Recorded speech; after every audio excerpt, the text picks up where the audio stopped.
সুকান্ত বাবুর কাছে যাবো। সুকান্ত বাবু, দেওয়াল লিখনটা কি স্পষ্ট হয়ে যাচ্ছে? মানে এই কথাটা বারবার শুনছি যে দেওয়াল লিখন স্পষ্ট, ভিড় হয়েছে, কিন্তু পাল্টা মতবাদও আছে যে ভিড় দেখে তো সমস্তটা হয় না, বামেদেরও তো প্রচুর ভিড় হতো। কিন্তু আপনার মতামত কি?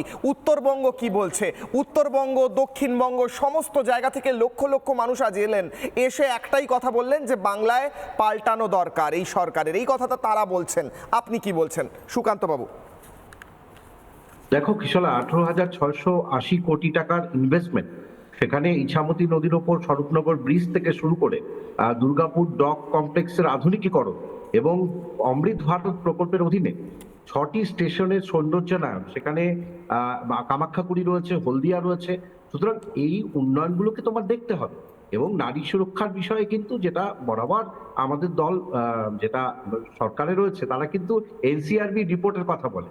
তোমাকে অনেকেই বলেছে, এবার এনসিআরবি রিপোর্টে ফার্স্ট বয় তৃণমূল কংগ্রেস বা তৃণমূল সরকারের গভর্নমেন্ট। কিন্তু আমার প্রশ্ন, এনসিআরবি রিপোর্টটা কিভাবে তৈরি হয়, কতগুলো এফআইআর জমা পড়ে? জিরো এফআইআর কনসেপ্ট কি পশ্চিমবঙ্গে রয়েছে? নেই। এবার তুমি যেটা বলছো ভিন্ন না, যেটা কথা হচ্ছে নারী নিরাপত্তার ক্ষেত্রে কোন জায়গায় পশ্চিমবঙ্গ রয়েছে, আরজি কর থেকে শুরু করে, আর বাকিগুলো বলছি না, আমরা সকলেই জানি।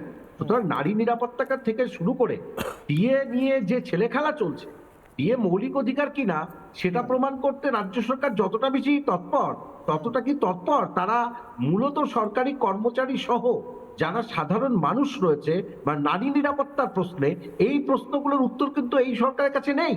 তো পাহাড় সম দুর্নীতি নিমজ্জিত সেই সরকারের বিরুদ্ধে প্রধানমন্ত্রী যখন একটা দলীয় বা প্রশাসনিক সভাস্থল থেকে বলছেন, তিনি তো খারাপ বলেননি। একজন এখানে বলছিলেন কেন তিনি ওই সভা থেকে বলছেন, আর মমতা বন্দ্যোপাধ্যায় তো প্রশাসনিক সভা থেকেই নির্বাচন কমিশনের নামে গালমন্দ করছেন, প্রধানমন্ত্রীকে গালমন্দ করছেন।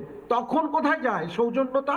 আমার প্রশ্ন যে বিজেপির বর্তমান আজকের যে র্যালি, তাতে ওই গিরিশ পার্কের ঘটনা কোনো কাজের কাজ নয়। কাজের কাজ হলো যে মানুষগুলো এসেছে, তারা শুনতে পেরেছে যে নারীকে কিভাবে নিরাপত্তা দিতে পারে, বা প্রধানমন্ত্রী এসে তার শিক্ষা দিয়ে গেছে। এবং এটা ঘটনা, ভোট পরবর্তী হিংসায় বিজেপি কর্মীদের উত্তরবঙ্গ সহ বিভিন্ন জায়গায় যেভাবে মারা হয়, তাদের ঘর ছাড়া করা হয়, তার কিন্তু নজির রয়েছে। সুতরাং এই সরকার এটা কি, এই যে যেমন শশী পাজার এত অভিযোগ কেন?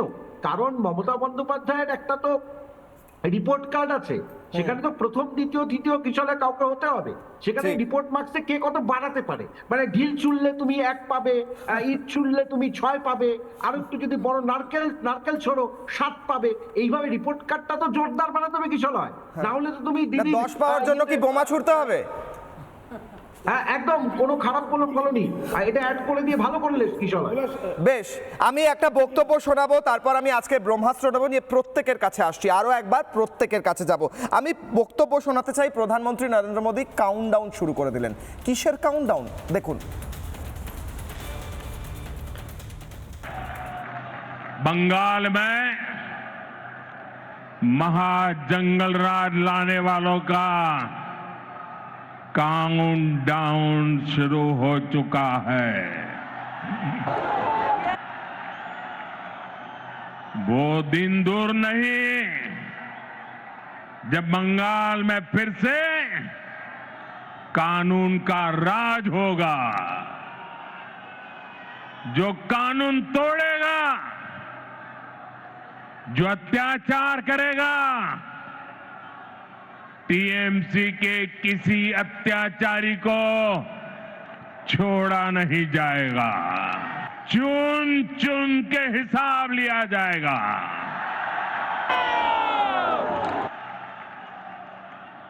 भाइयों बहनों,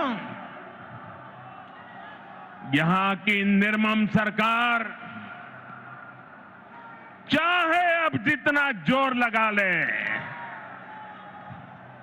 परिवर्तन की इस आंधी को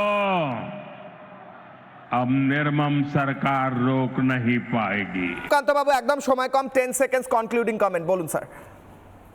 না, ঘটনা হচ্ছে যে তৃণমূল কংগ্রেস যে আর থাকছে না, এই দেয়াল লেখনটা ওনারা বুঝতে পেরেছেন। ওর জন্য ইট বৃষ্টি, পাথর বৃষ্টি হবে।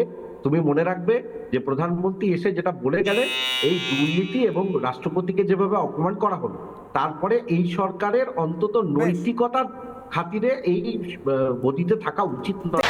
নানা ধরনের কন্টেন্ট দেখার জন্য লাইক করুন, শেয়ার করুন আমাদের ফেসবুক পেজ, সাবস্ক্রাইব করুন আমাদের ইউটিউব চ্যানেল। পাশাপাশি অন্যান্য ব্রেকিং নিউজের জন্য অবশ্যই চোখ রাখুন রিপাবলিক বাংলায়।